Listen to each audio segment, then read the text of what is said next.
This will be the last century. So it creates so many dividing lines and confusion as to the ultimate goal for all of us. Remember, this is the U channel, so I will try to say things in a way that is universal for everyone.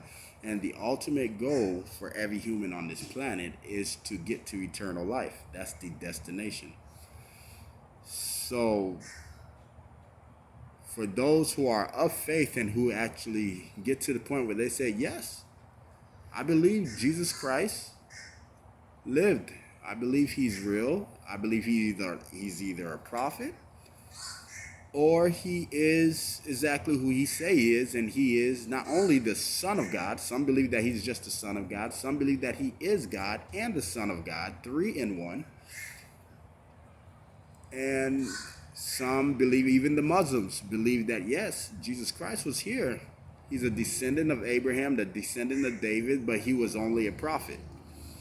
So this opens up the door for many denominations. So there are different ideas as to how do one attain eternal life now. This is one of the biggest confusions when we have so many Christian denominations out there today. What I can say is that it started out as one. Peter, John, Timothy, Matthew, Luke, and all the other apostles were the original church. Mary, even his mother Mary, even his brother James, they all were the original church. So this is when Christianity started becoming Christianity. It's really when it started to reach out. When they were more so preaching to the Jews and sprouting out churches and believers throughout Israel and abroad.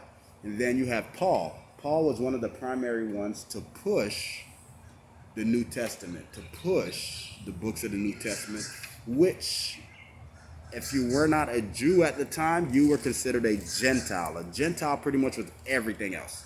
Everyone else, despite what you believed, if you didn't believe in Jesus Christ at the time, as a believer, everyone else was considered Gentiles. So when the word started being preached to the Gentiles and believers were made of the Gentiles, this is when believers were made of the Gentiles. This is when the Christian church started sprouting out.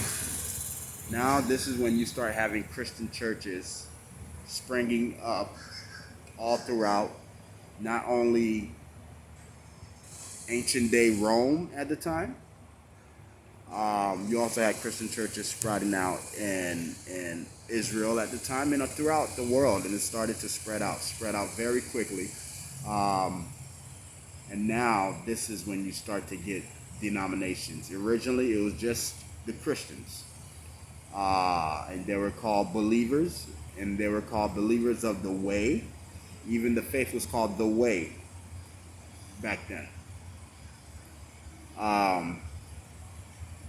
I think it's good to know that, because if somebody were to come to the States, or you were to say, yo, let me go find a church to go to, you would have so many churches out there, but you would find out that there is a common theme in every church, but then yet there is a common division when you get down to the nitty gritty in many different denominations as well. And you will find so many denominations. That may be the first hurdle that you may come across, is to figure out what denomination.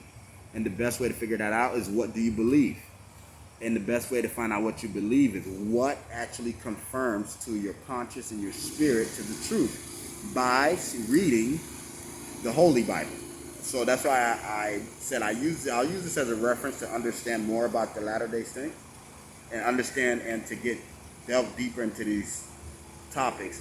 But use the Holy Bible and then go find a church. I think use Jesus Christ as your thumb.